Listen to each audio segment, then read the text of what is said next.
La séquence M, la sélection du mensuel, votre magazine culturel. Bonjour et bienvenue dans la séquence M. La séquence M avec Morgane. Aujourd'hui, ce vendredi 10 mai, débute l'Expo Rose de Grasse. C'est la 49e édition qui s'est d'ailleurs inaugurée hier soir en compagnie de Marina Picasso et de Franck Sémonin, le comédien de section de recherche. Au programme tout ce week-end, des fleurs bien sûr en général, des roses en particulier, dont la fameuse rose Centifolia, mais aussi les îles et leurs parfums exotiques qui sont à l'honneur cette année. Alors c'est gratuit, c'est festif, c'est gourmand, c'est instructif, c'est dépaysant et c'est dans les rues de Grasse que ça se passe. La séquence M, la sélection du mensuel, votre magazine culturel. On poursuit le week-end à Fayence au Salon des Antiquaires qui se tiendra au Grand Jardin jusqu'au 13 mai. C'est devenu le salon incontournable depuis plus de 30 ans qui abrite une soixantaine d'exposants qui viennent de la France entière. Alors ils vous proposeront leurs dernières découvertes, les meubles, les bibelots, l'argenterie, les bijoux, les tableaux,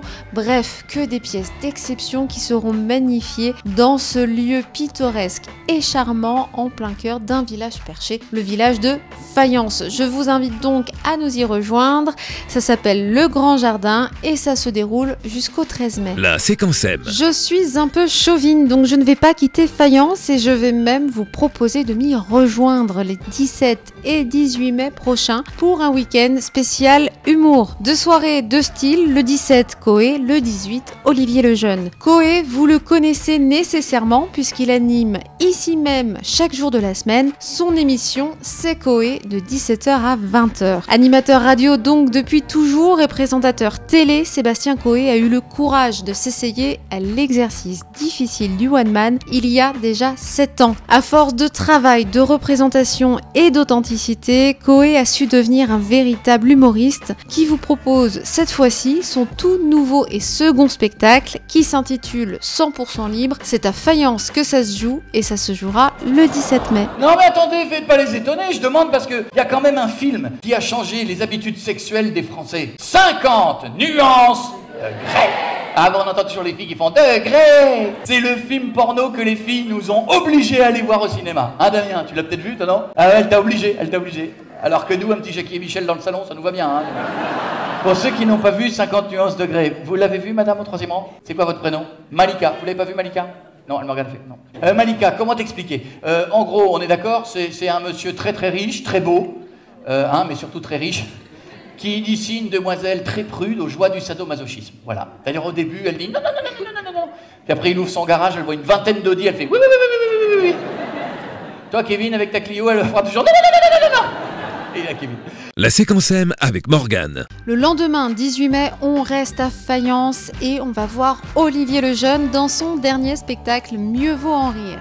Alors bien qu'on ait eu l'habitude ces derniers temps de le voir très souvent au théâtre, dans la peau de personnages imaginés par Guitry, par Giraudoux, ou par l'amoureux ou encore par lui-même, eh bien Olivier Lejeune ne fait pas que du théâtre. Dernièrement, il était à l'affiche du film Edmond et bien avant ça, il y a quelques années, on se souvient de lui pour son duo humoristique ou encore pour ses prestations dans La Classe. C'est un petit peu plus dans cet univers-là qu'on va le retrouver cette fois-ci le 18 mai, puisqu'il sera seul en scène avec une écriture ciselée, corrosive. Il est muni d'un sourire désarmant qui lui permet de tirer sur tout ce qui bouge et sur tous ceux qui font l'actualité sans qu'on puisse lui en vouloir. Alors évidemment, je ne peux pas vous dire le contenu de ce spectacle puisque ça change régulièrement en fonction de l'actualité.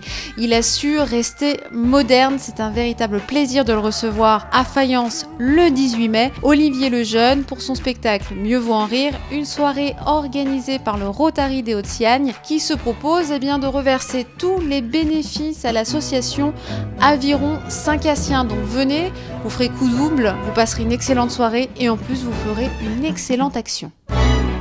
Ça, la Chine peut nous attaquer, on sait ce que c'est que d'avoir des jaunes partout. Le jaune, c'est aussi la couleur des traîtres. On dit, ah lui c'est un jaune.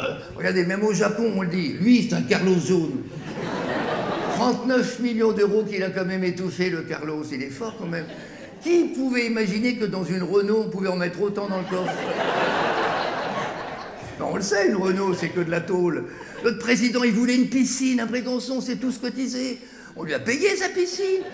Mais c'était formidable. Sarkozy était moins capricieux. Quand il voulait se baigner, le Sarko, à Brégançon, on lui mettait une bassine, il mettait une demi-heure pour la traverser.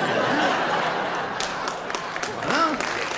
Ah, il y aurait quand même une solution pour que notre président calme cette colère comme ça qui gronde. Mais il serait arrivé à la télé avec un gilet jaune fluo. Tout le monde aurait dit « Ah, enfin il réfléchit ». Oh, Nicolas Hulot, un ministre écolo qui s'est lui-même biodégradé. Tout ça à cause du glyphosate, à cause des bonus et cadeaux faits aux chasseurs. Mais tout ça, c'était des pommes de discorde entre la majorité et les écolos. Eh bien, quand une pomme est pourrie, on voit sortir les vers. Merci beaucoup. Le Mensuel, votre magazine culturel.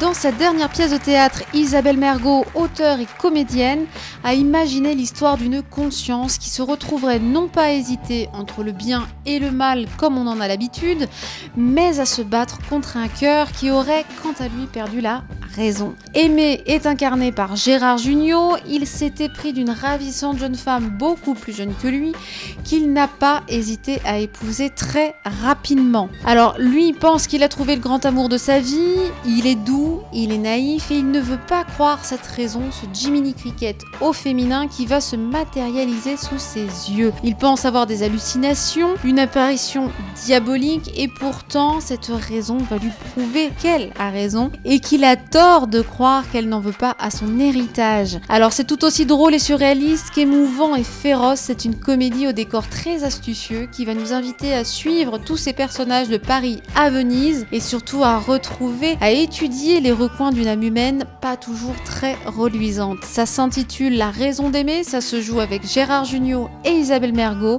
au théâtre Antea d'Antibes du 14 au 16 mai prochain. On a rencontré Gérard Jugnot pour en discuter avec lui. C'est vrai que la pièce d'Isabelle est vraiment très très efficace, très joyeuse et le fait qu'on soit tous les deux, ça a sans doute joué, mais surtout c'est parce que c'est une très bonne pièce et que les gens rient beaucoup et comme disait Jouvet, le succès n'explique rien mais justifie tout. Au théâtre, on paye content dans les deux sens du terme.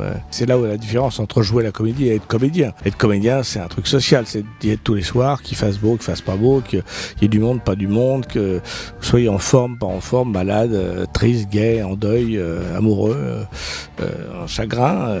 Voilà, il faut y aller, quoi. Donc, c'est vrai que quand vous avez une pièce comme celle-là, que la salle est pleine, c'est plus facile, quoi. Je ne fais pas du théâtre public, je fais du théâtre pour le public. Finalement, le théâtre est toujours vivant et restera toujours vivant, je crois, parce que même s'il y a une guerre, il y aura toujours un tréteau et 3 bougies pour faire le clown. Je vous abandonne donc avec l'Expo Rose, le Salon des Antiquaires, Coé, Olivier Lejeune ou encore La raison d'aimer. Je pense que là, je vous ai donné pas mal d'idées.